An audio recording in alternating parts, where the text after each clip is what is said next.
बिस्मिल्लाहिर्रहमानिर्रहीम। आज तक ये बात समझ नहीं आई कि औरत क्या चीज़ है, क्योंकि जब वो पैदा होती है तो कोई उसकी पैदाइश पर ज़्यादा खुश नहीं होता, लेकिन वो तमाम उम्र लोगों को खुशियाँ बांटने में लगी रहती है। जब वो माँ बाप के घर में होती है तो उनकी वफादार बनकर रहती है, उनके लिए दुआएं करती है। जब शादी होती है तो शोहर की वफादार बनकर सारी ज़िंदगी उसकी लंबी उम्र के लिए दुआएं मांगती है। जब वो माँ बनती है तो बाकी ज़िंदगी बच्चों को पालने और उनकी अच्छी तरबियत करने में गुजार देती है। औलाद चाहे फर्माबरदार हो या ना हो, लेकिन वो उन्हें दुआएं देती नहीं थकती।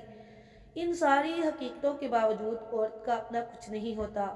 जहाँ पैदा होती है वो बाप का घर कहलाता है, ब्याही जाए तो शोहर का घर, जब बूढ़ी हो तो बेटों का घर, और अगर उसका अपना कुछ है तो फ़कत एक कब्र। क्या औरत ढीठ है? हरगिज़ नहीं। औरत एक अजीम हस्ती है जो हर रिश्ता को खुलूसे दिल से निभाती है। औरत को आज तक कोई समझ नहीं सका, लेकिन वो हर किसी के मिजाज को समझती है, हर किसी की पसंद व नापसंद का ख्याल रखती है।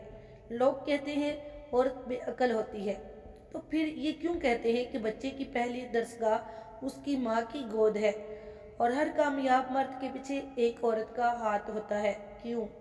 इस क्यों का जवाब ये माशरा है, जिसने आज तक औरत को उसका असल मुकाम देने की कोशिश ही नहीं की, वो मुकाम जिसकी वो मुस्तहिक है।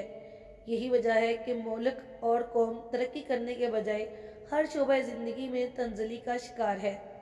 मेरी इस माशरे से गुजारिश है कि खुदारा औरत को उसका असल मुकाम दें और हर औरत को इज़्ज़त की निगाह से देखें, ताकि हमारी कौम एक बेहतर मुस्तकबिल पा सके और औरतों को अल्लाह ताला हज़रत बीबी फ़ातिमा ज़हरा की सीरत पर चलने की तौफ़ीक अता फरमाए।